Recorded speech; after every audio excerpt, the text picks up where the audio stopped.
Quality और consistent performance के लिए सिर्फ सिल्वर पंप्स एंड मोटर्स, नाम याद रखना। સર મારે એક એવો ઇન્ટરેસ્ટિંગ સ્ટોક સમજવો છે કે જેને આ F&Oના નિયમો જે સેબી લાવ્યું છે તેમાં બહુ મોટો ફાયદો થઈ શકે, અને તે છે BSE એટલે કે બોમ્બે સ્ટોક એક્સચેન્જ. સર આજે સવારે પણ અમે વાત કરી રહ્યા હતા કે NSE ખબર નહીં જ્યારે પણ IPO લાવવાનું હોય ને ત્યારે જ કંઈક નવાજૂની થાય છે, અને હવે NSEની IPOની વાત ચાલતી હતી અને જુઓ તમે કે ડેરિવેટિવ્સના નિયમોમાં પરિવર્તન આવ્યા. હવે માર્કેટે આજે એવો કયાસ લગાવ્યો છે કે BSEના શેરને મતલબ તેની કંપનીની વેલ્યુએશનને ફાયદો થશે, તેની કોમ્પિટિશન ઓછી થશે, કારણ કે લેવલ પ્લેઇંગ ફિલ્ડ બનાવી રહ્યું છે સેબી. આ પહેલાં જુઓ તમે ચાર્જીસ બધા ફિક્સ કરી દીધા અને હવે એક્સપાયરી પણ ફિક્સ થવા જઈ રહી છે.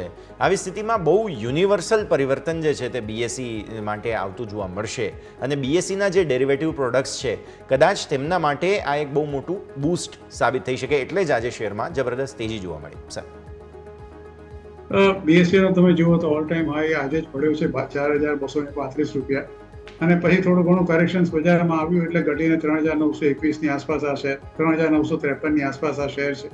એટલે કે આજે તો તમે ચોક્કસ કહી શકો કે BSEના શેરમાં એક લાઈફ ટાઈમ હાઈ 4,235નો આપણે જોયો છે.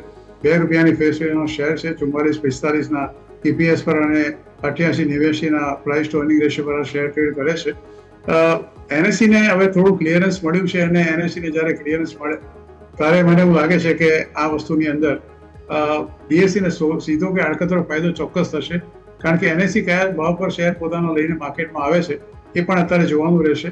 બીજું કે જે ટ્રાન્ઝેક્શન ચાર્જીસની અંદર બંને એક્સચેન્જે અત્યારે ફેરફાર કર્યા છે, એ વેલ્યુ બેઝથી એ લોકોએ સ્પેસિફિક ચાર્જ કરી નાખ્યા છે, અને એને કારણે આ બધું અત્યારે BSEને મોટો ફાયદો થતો દેખાય છે.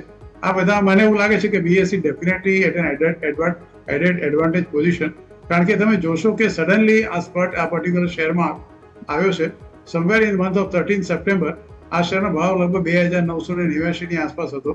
આજે તમે જુઓ તો લગભગ 1,000 રૂપિયા એ ત્યાંથી વધીને લગભગ 10 કે 12 દિવસમાં આ એટલો બધો વધીને આજે લગભગ ઓલ ટાઈમ હાઈ પર પહોંચી ગયો છે.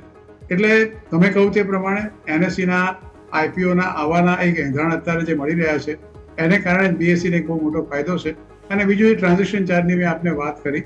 ઓફકોર્સ BSEમાં ડેરિવેટિવ્સનું વોલ્યુમ કમ્પેર ટુ NSE ખાસું ઓછું છે, એટલે એમાં કંઈ બહુ મોટો વિશેષ ફાયદો એ લોકોને થવાનો નથી.